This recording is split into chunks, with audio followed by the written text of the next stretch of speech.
June, get here tomorrow, please. Really? All right, so let's look at the next thing. What do we got?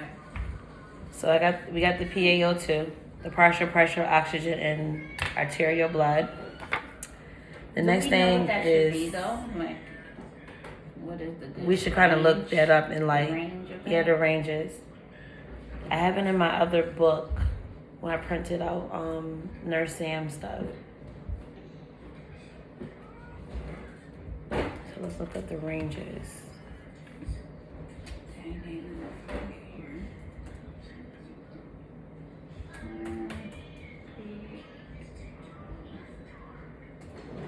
Probably partial. What does that stand for? Partial pressure. No. Wait, I'm spelling. Let me look up their ranges.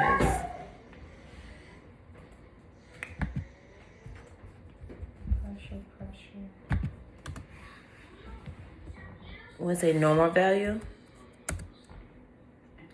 So values at sea level, partial pressure of oxygen, PaO2, 75 to 100 mmHg. Okay. So let's put that down.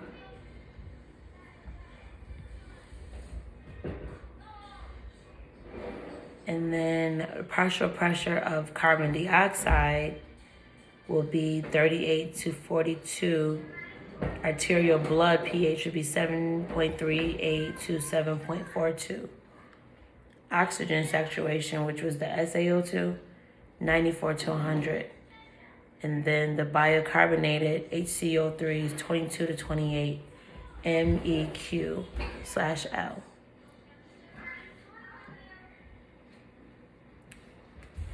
They have it on there? Yeah. Mm-hmm. And then 45 mg.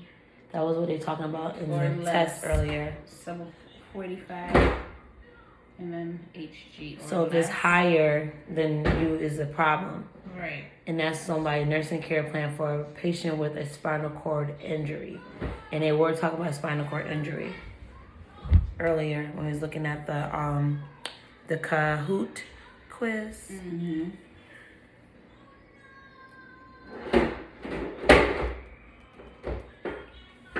Okay, so we know the range of that, 75 mms to 100. So that's just the oxygen one. And then, do you think we need to know the carbon dioxide? I'm sure we need to know all of them. So then the carbon dioxide, so PaCO2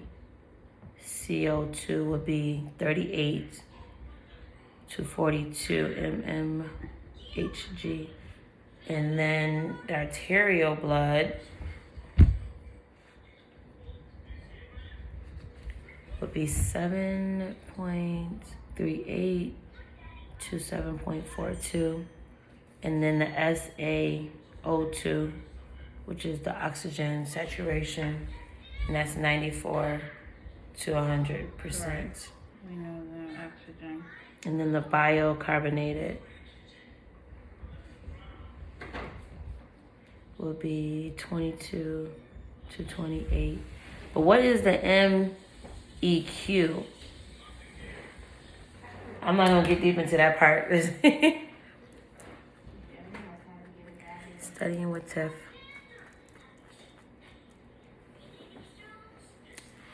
And it's Super Bowl Sunday. Who you going for? I'm not going for nobody because it's not the Bills. Don't care. Girl, I forgot the Kansas even coming on tonight. So we need to understand what the somnolent. What is it? Remember, we was like, what is that? How you spell it? SOMNOLENT.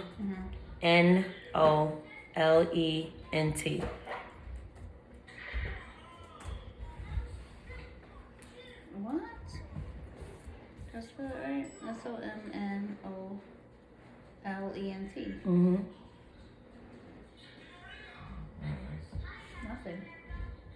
This was a tea maker? Let me go look this one up because that one came up and I had no idea what that means. Always look up information if we don't know what it is. SOMNOLENT. The meaning medical. Is it okay? Somnolence is the medical term used when a person is close to falling asleep or is in a state of sleepiness. In such case, the person is not able to resist the urge of sleeping or dozing off. A person taking many psychiatric medications for bipolar disorder or any other mental illness can be affected by somnolence. So that's us when we in class. Okay, so I'm gonna look up intro.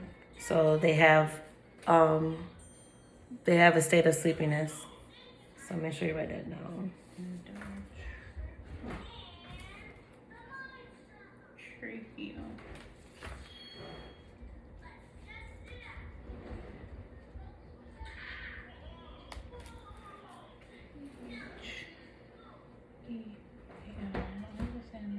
Oh, that word. Where is it? So EN. D-O. Yeah, tracheal. So C-H, right? EAL. Yeah, that's what I'm on. Intubation. It's for that T. INTUBA. T-U-B-A. TION.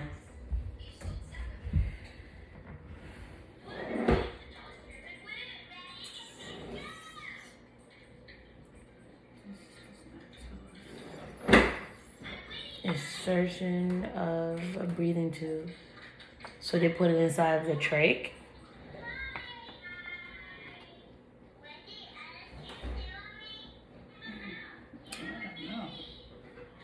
Now what's this word? See, look at these words.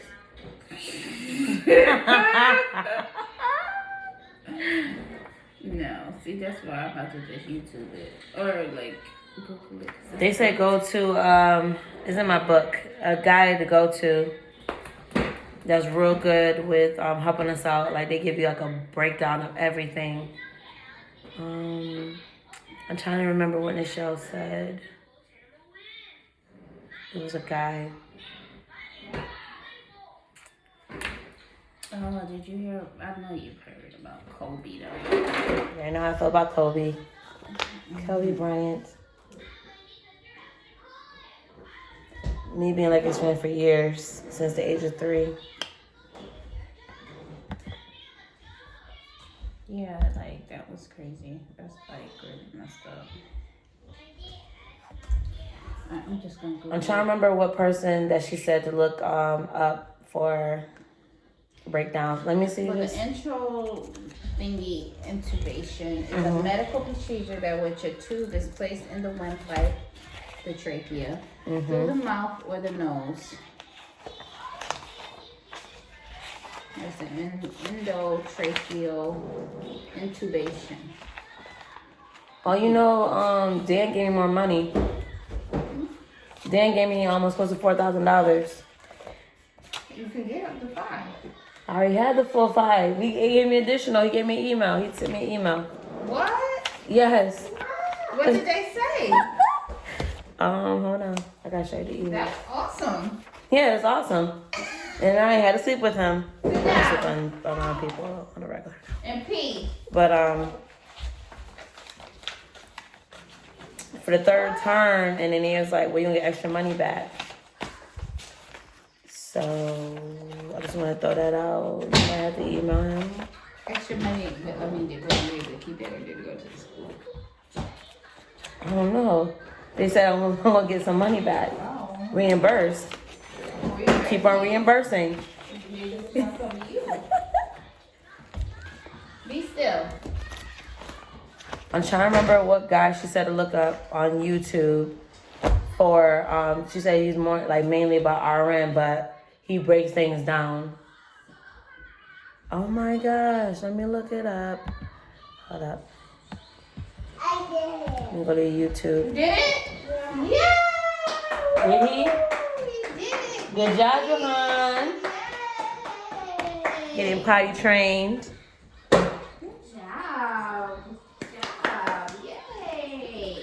So Johan, what do you want to do when when you pee pee? What do you want? You want a toy?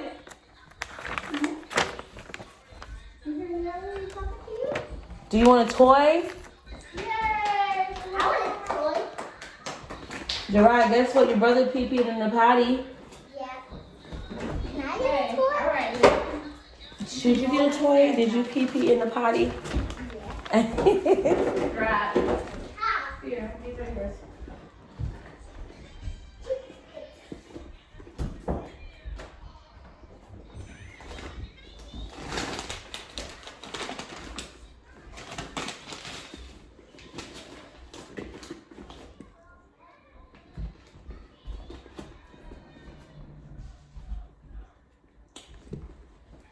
I'm trying to find this person on YouTube. It's a nurse. Let's see. Nurse. It's a nurse Blake. Check my ratings.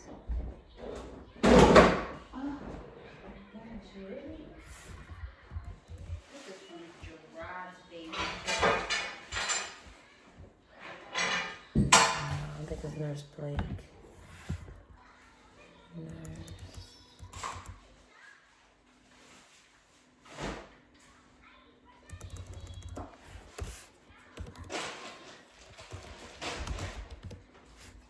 What's this?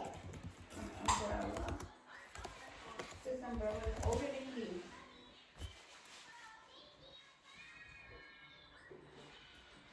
And these are too big for me.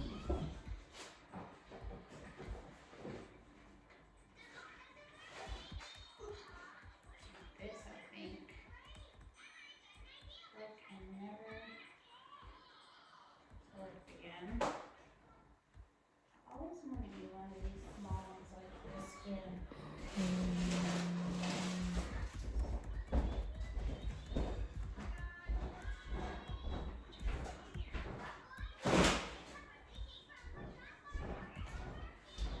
Don't shoot me.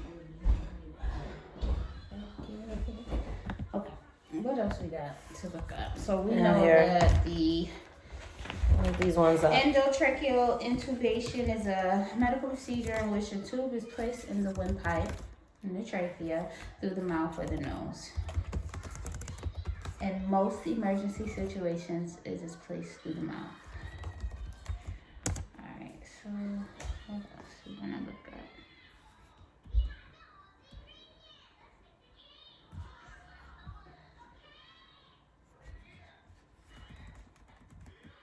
Pulmonary embolism.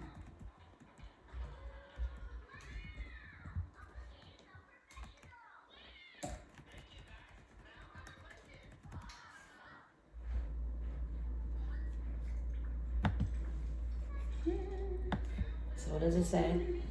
I'm looking it up right now. Wait a minute.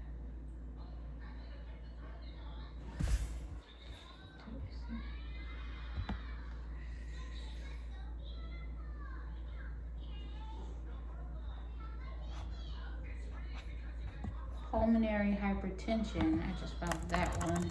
What's that one name? Okay, is a sudden abnormal elevated pressure in the pulmonary artery.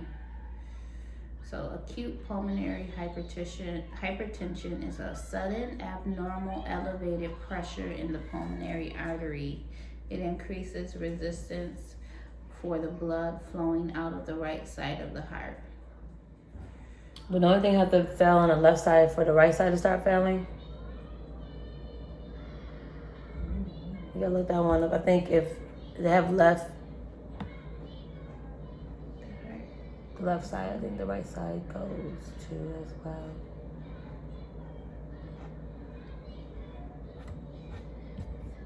So pulmonary embolism could be a tumor or blocking blood flow, can also lead to shock. Wait a minute, that's not